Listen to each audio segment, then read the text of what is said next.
Welcome to Talkin' SEC. Writer, photographer, and producer Phillip Jordan discusses the latest news and breaks down the biggest games with the best analysts around. Now, from Southeast Alabama, a state that knows its sports, here is Phillip Jordan. Welcome, everybody, to Talking SEC. I'm your host, Phillip Jordan from Last Word on College Football, where I cover the Auburn Tigers, and 96.9 The Legend, Dothan, Alabama, where I'm the in-studio host and producer of Dothan Wolves Football. Welcome to today's show on Tuesday morning. A lot to get into from over the weekend. On today's show, I will be joined by Adam Spencer from Saturday Down South. We're going to talk about the news on Auburn firing Gus Malzahn on Sunday. We will talk about the LSU-Florida game and get an early look here in the early part of the week of Alabama and Florida for the SEC Championship this Saturday. And we'll get into some Heisman talk as well. But this will not be the only episode this week. We'll be previewing that big game between Florida and Alabama, which, of course, took a little bit of a hit with Florida's loss to LSU on Saturday. But on Wednesday, another podcast drop. Probably that will be morning, afternoon, though not early morning like normal. I'm scheduled to be joined by Dothan Eagle sports editor John Johnson. He'll be more of the Alabama side of things. We'll talk to him about that, talk to him about Auburn, maybe have some more news on that when we get to my conversation with John later in the week. And also on that episode, I will be joined by Gators Breakdown host David Waters. So that's kind of what you can expect on the podcast this week. And just remember, you can find the podcast on Apple Podcasts, Spotify, all your favorite podcast platforms. And if you're on Apple Podcasts, please subscribe, rate, and review. Means a lot to do that. If you leave a review, I will read it on a future edition of the show. All right, everybody. Yes, it was a very busy couple of days in the SEC last 48 hours. But joining me on the show today is Adam Spencer. You can check him out over on Saturday Down South. And Adam, I do appreciate you taking the time and what's been a crazy last couple of hours, couple of days with the SEC. Oh, yeah. Never a dull moment in the SEC. Thanks for having me on. I was glad to have you on. I guess that's, it's fine. It just means more in the SEC. And I guess it means $21.7 million in Auburn, Alabama. So it means a lot. Yeah. I mean, if that's what the boosters want to put their money towards, then, who am I to tell them no? But that does seem like quite the hefty buyout for a guy who I'm not sure they're going to be able to get a guy who's going to have any more success there. Yeah, and that's the thing with me, and I've kind of told people when we kind of back and forth messages, I said, I don't know if this was a good move or not because I don't know who's coming in next, and that's kind of the big thing right now. And just for you, on Sunday when that news dropped, were you surprised that Auburn, did go ahead and part ways with Gus Malzahn?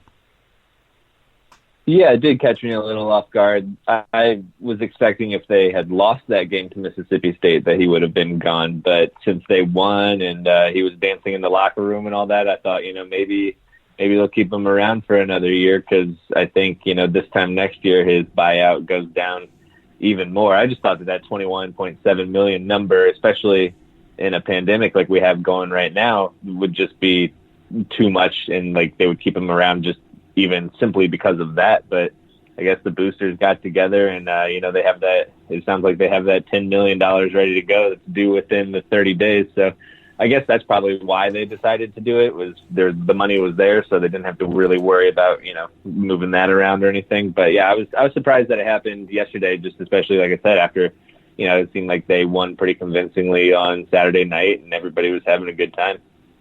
Yeah, because I was kind of, look, you kind of get on Twitter and stuff like that. You kind of got to, take a grain of salt what you see and what you read and what people say. But I know there was a lot of talk, about him in that game. And the way they were only up 6-3 at halftime, but then come out 20. They win 24-10. They kind of took care of business there, especially in the fourth quarter.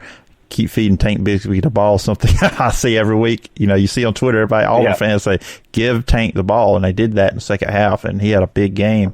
And then, like you said, you see the way him and the players. I said, that does not look like a guy that's expecting to lose his job. And you would figure, the coach would maybe have a little idea how that direction is going with. Maybe he didn't. And then I guess for me, it's also signing day coming up on Wednesday. I mean, right here at it, you would think, maybe this was with this year being 2020 what it is, the buyout, and just with the signing day, early signing period coming up on Wednesday, that was also kind of one of the things for me. Like I was kind of surprised with that point of it because, yeah, Auburn doesn't have a good recruiting class as we're sitting here talking on Monday night, but still you think you would want to keep him there to keep what you do have.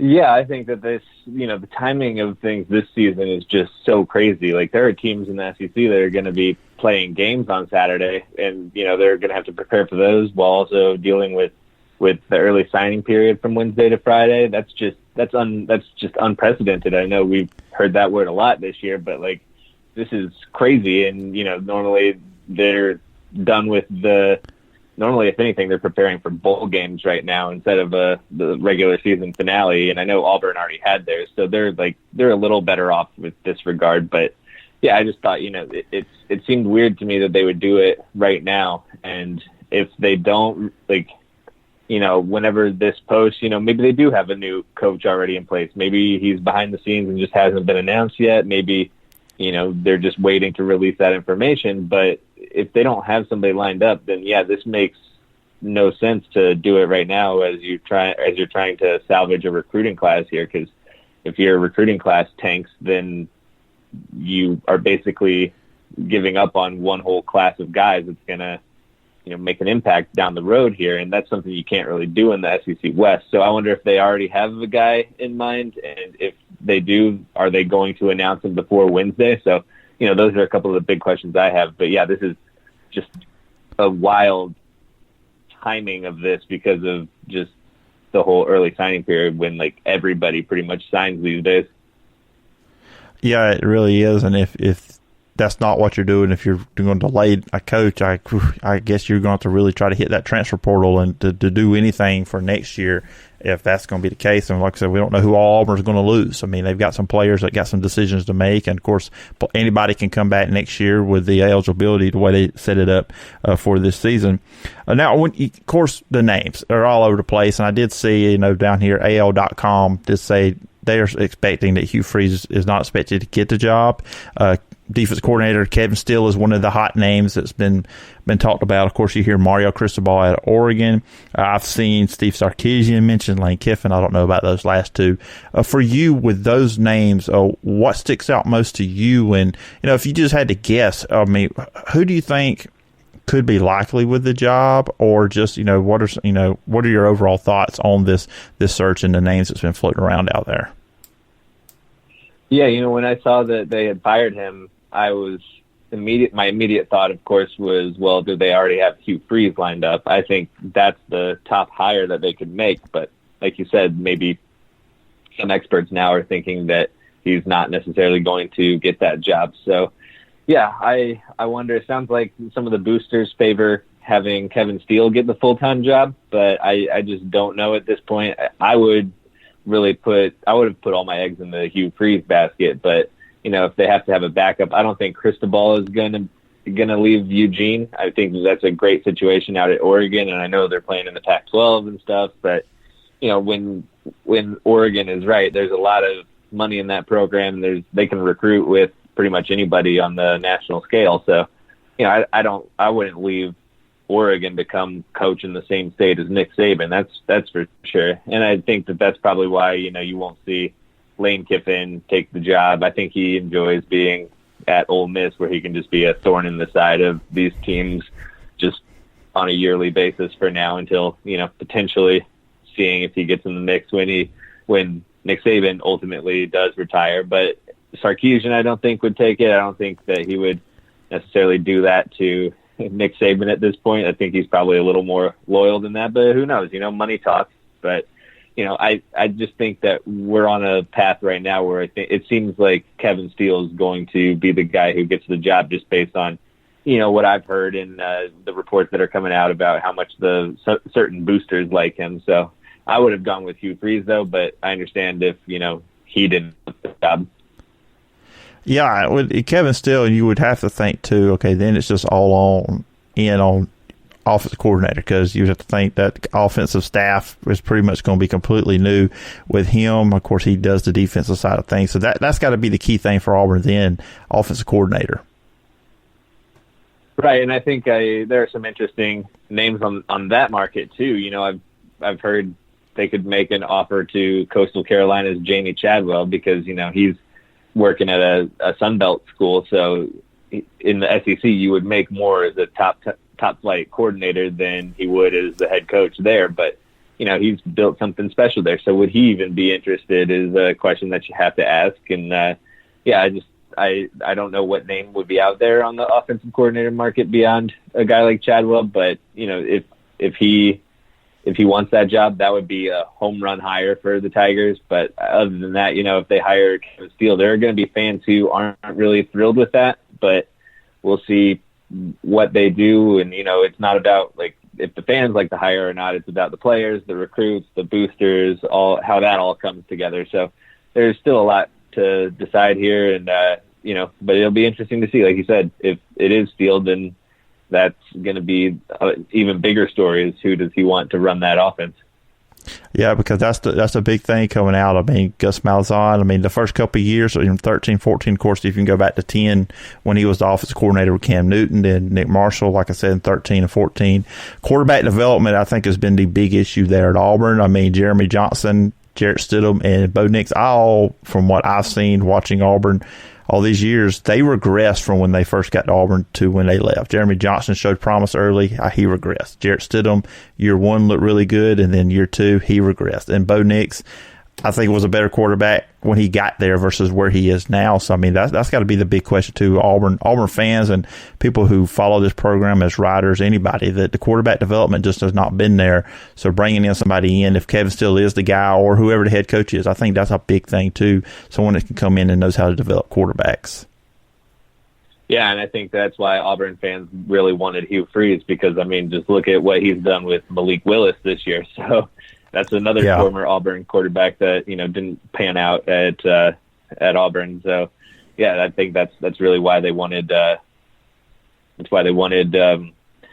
wanted Hugh Freeze there. But if he hasn't taken the job yet, I just don't see that he would be the guy at this point. So, plus Auburn landed a 2022 recruit today, so somebody's still out there accepting commitments. So if it's interim coach Kevin Steele and he's planning on having the job long term, then that's a good sign for him that they're still landing recruits out there. Yeah, it'll just be an interesting development throughout the next couple of days or this next week. See where Auburn does go, but you feel like they need to hurry up and make a decision wherever they're going to go with the new leader of the football program. But, Joe, I do want to talk about the weekend. It was SEC football. And I went into the weekend looking and said, you know, there's not really a real sexy matchup. But I guess Florida and LSU decided to give us some craziness on this not last regular season game, but before we get to the SEC championship game. I mean, the shoe thing, I mean, that has just taken over. I mean, it's give Austin Powers. I think a lot more people are now going to go check out some Austin Powers movies after this past weekend due to the gifts out there with, who throws a shoe, honestly. But, overall, I mean, when you look at this game, do you think this is a situation where it's just Florida, they laid an egg, or maybe just LSU just rose up and, they came out and just played a great ball game? I mean, yeah, this was a great weekend for Austin Powers, probably the best weekend since it left theaters. But, I think to your point, it's a little bit of both, honestly. Like LSU obviously was very up for that game. They, I think that they really are the guys who are still there and still playing. Like I don't care who they were playing. I know Florida's an intense rivalry game for them, and that helped. But I think they're just tired of everybody leaving, opting out. All these negative stories coming out of Baton Rouge and stuff. So I think that they were going to be fired up for this game no matter who was on the other side of the ball. But just having it be Florida was obviously really what they wanted. And just, they had a great game plan to attack the Florida defense. I mean, it was more of an indictment on Todd Grantham than anything. I know that Dan Mullen tried to put it on the Florida offense after the game with his comments. And Kyle Trask was not Heisman worthy for this one game all year, and they lost because the defense is basically like they played like a dumpster fire on Saturday night, and that's been something that happens occasionally under Grantham, far more often than an elite team should do. Trask should not have to play like a Heisman winner every single time he takes the field for this Gator team to win. That's way too much to ask, even though he's done it. He did it 9 times out of 10 this year. It's just this one cost him because somebody threw a shoe, and that's just the sort of undisciplined defense that I just don't see how they, even if they somehow upset Alabama in the SEC title game, I just don't see how you keep Grantham next year, honestly. Yeah, it does seem like it's heading in that direction. I'd be interested with Dan Mullen what decision he does make there, and who if he did change, who would he go after in that. And I do want to talk about LSU a little bit. And you talked about, and look, the guys that are there, and like you said, all the negativity, all the stuff they've went through the last few weeks. Players leaving, like you said. Then they put the bowl ban on themselves, the 1-year bowl ban for this year. But I got to say, to play a Max Johnson, and that's got to be something if you're an LSU fan now looking toward next year. And look, they're playing Ole Miss this week. If that game still gets played, Ole Miss is not great defensively either, so maybe a chance you can pull off a win there and end 5-5. But when you looked at what Max Johnson did, and we know LSU being shorthanded like they were, super impressive for them. So it's got to give them a little bit of optimism going into next year with him potentially could be the quarterback next year. Yeah, it'll be interesting because, I think, since he hasn't played in a while, people are starting to forget about Miles Brennan a little bit, but he was really good before he got hurt and just never got healthy again. So, he'll be in the mix. But, yeah, I think that absolutely Max Johnson has earned the right to compete for that job next year.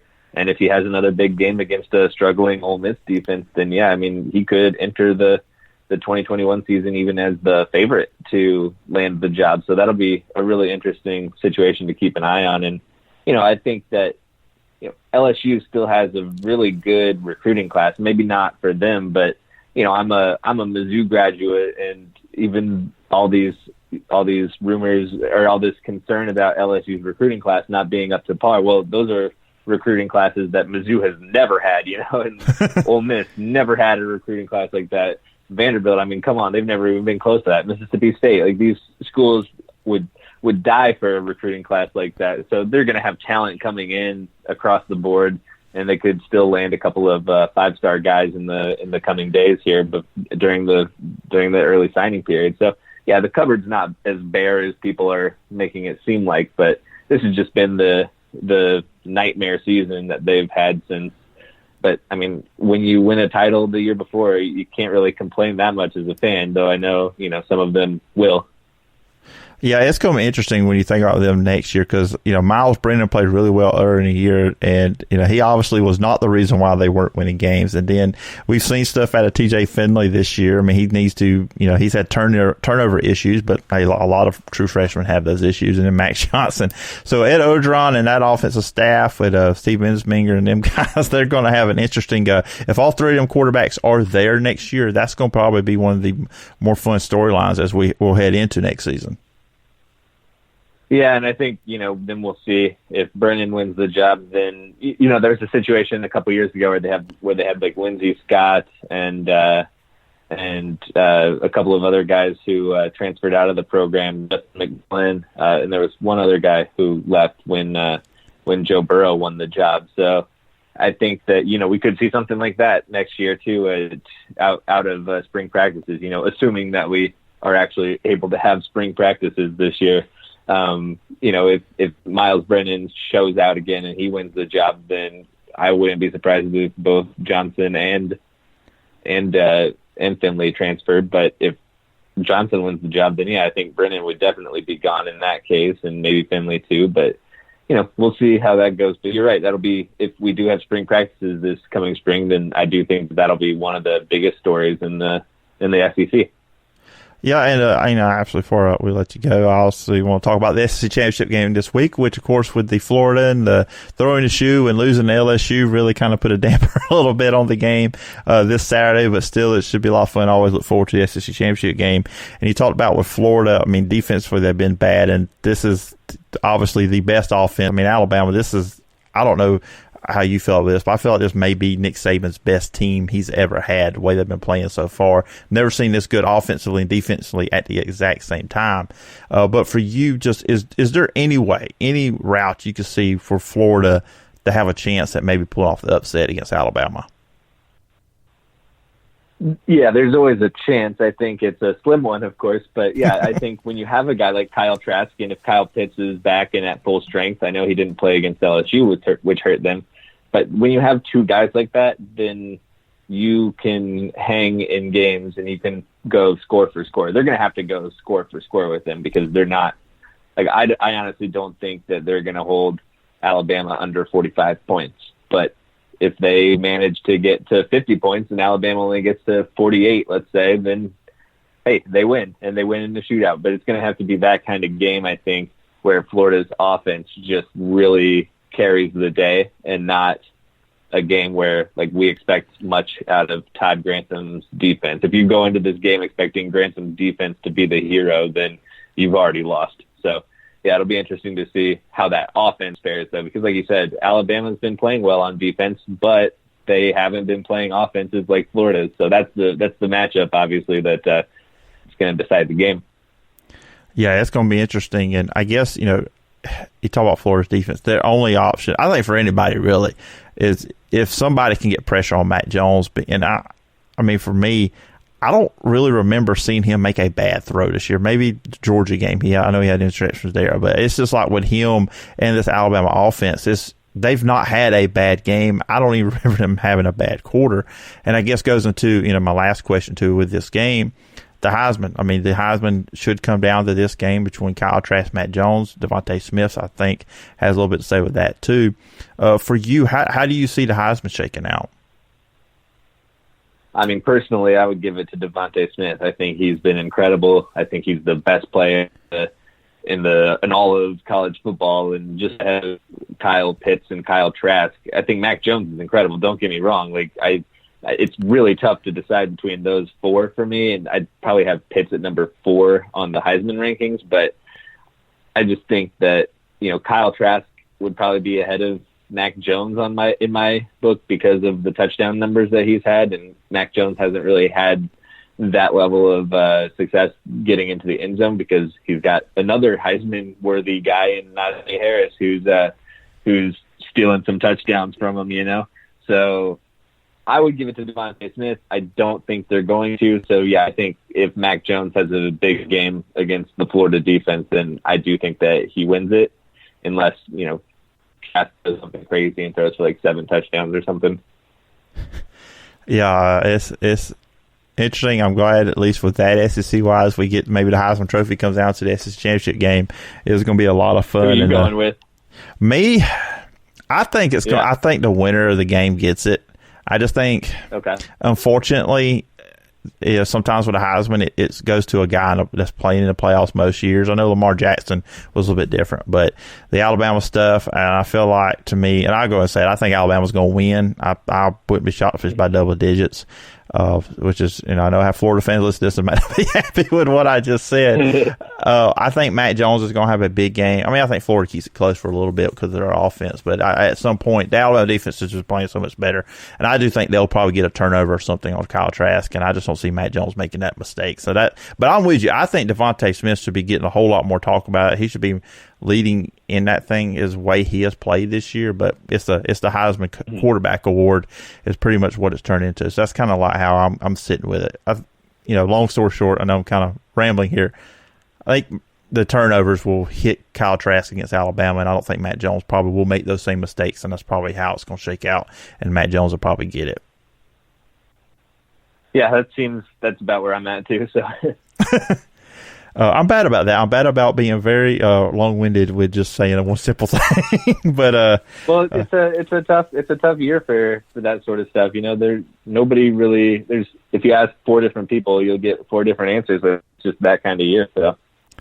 Yeah, it is. And I guess it's just one of the things. I mean, everybody, and I hear a lot of people say this, and I believe that everybody's doing the best they can, and the fact we're getting close to the finish line is a good thing, and I'm glad we did have college football, because the way I look at it, I hate when we lose games. I was really looking forward to A&M and Ole Miss this past Saturday, but I also look at it, I'm very thankful for the games we do get every single Saturday, and the games we have got this year have been fun, so it's been a fun year, and I guess we'll wrap it up with that. And, I do appreciate you coming on the show, as always. And you came back on the show back in August, and appreciate the time. Great SEC takes. Saturday Down South does a great job covering the conference. And, Adam, I do appreciate you coming on the show. And if the listeners wanted to fight online, where can they find you and all the work you're doing? Oh, yeah, thanks for having me on anytime. You can find me, my work's at SaturdayDownSouth.com, and I'm on Twitter at AdamSpencer4, so you can follow me there, and just don't slide into my DMs with any hot takes on some of my joke tweets. Some of those don't really land as well as I would like, but yeah, I hear you. I'm sarcastic sometimes, so I think some people take that the wrong way too. So, it is what it is. But it is what it is. There you go. Anyways, Adam, I do appreciate the time, and I hope we can do this again sometime down the road. Yep. Thanks a lot for having me. All right, thanks again to Adam Spencer from Saturday Down South. Really appreciate him taking the time to come on the show and talk Gus Malzahn, where Auburn goes from there, LSU, Florida, and all that good stuff we talked about. They're in our about 23, 25-minute conversation. So I hope you guys enjoyed that conversation with him. And give him a follow on Saturday Down South on Twitter. It's a good football and some basketball content. They do basketball over there, Saturday Down South as well. So I wanted to quickly just kind of look at the rest of the SEC this past weekend. Of course, you had Alabama destroying Arkansas 52-3. Arkansas undermanned. You kind of didn't feel like that's going to be much of the game. And you look at Arkansas, they've now lost 4 games in a row. They were 3-3, but this program is heading in the right direction. And much better than I thought it was going to do preseason. I didn't think it was going to be that good. Felipe Franks played well at times this year. Sam Pittman's got this program going in the right direction. They ran into a buzzsaw in Alabama. But yeah, I think Arkansas, they're really heading in the right direction, going 3-7 this year in year 1 under Sam Pittman. Georgia defeated Missouri 49-14. So Georgia goes to 7-2. Missouri drops to 5-4-1. I believe Eli Drinkwitz should be SEC Coach of the Year for what he's done there. The team started 0-2. Then they won. Then they went 5-1 at that point. And then they lose to Georgia. So there's three of their losses are to Georgia, Alabama, and Florida. So the best teams in the conference this year. So Missouri has got a bright future. We know that. And I think Eli Drinkwitz is going to do a good job there. He has done a good job there this year. They play Mississippi State this Saturday, so they have an opportunity to go 6-4. Who would have thought that coming into the season? For Georgia, Georgia's gaining some momentum with JT Daniels going into next year. You would think he'd be back next year. But yeah, Georgia's got some great momentum, what they're doing. Georgia fans got to be thinking, what if he had been playing earlier in the year? But if Georgia can get a lot of these players back from this year's team, and of course, they're going to have bringing in some top recruits. Kirby Smart is one of the best recruiters. They're going to bring in talent every single year. The only team more talented than them year in, year out is Alabama.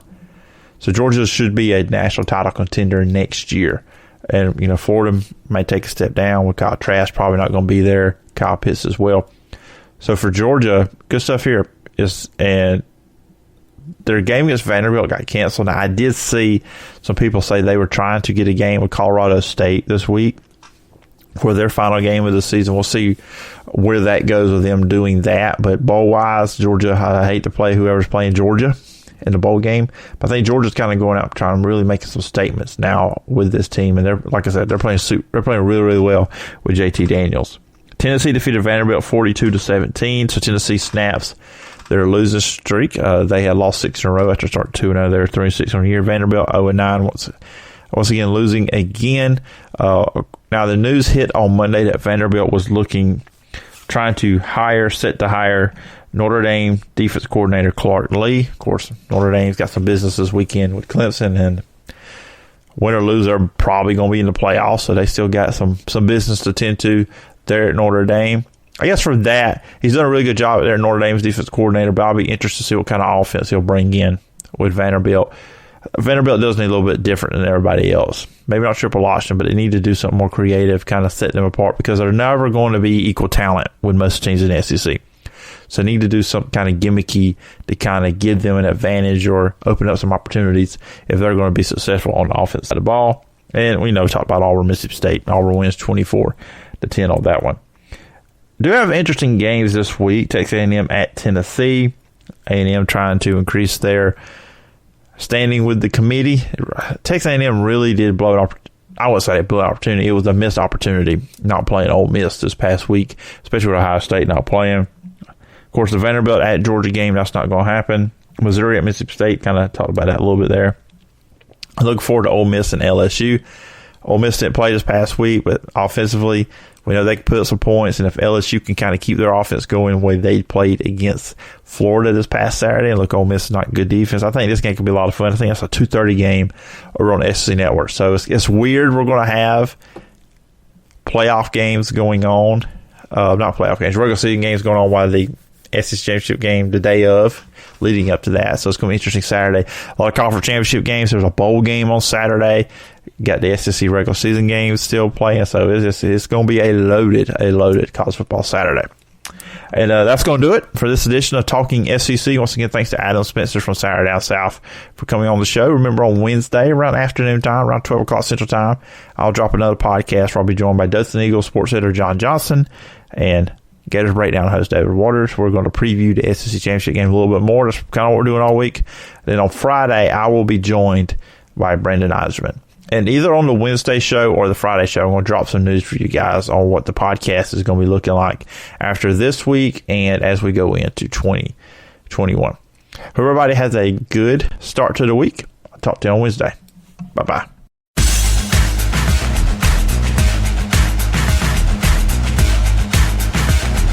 Thank you for listening to Talkin' SEC. Follow Phillip on social media at PJordanSEC and the show at Talkin' SEC Pod. Subscribe to the podcast on Apple Podcast or wherever you get your podcasts. We'll see you next time when we're talking SEC.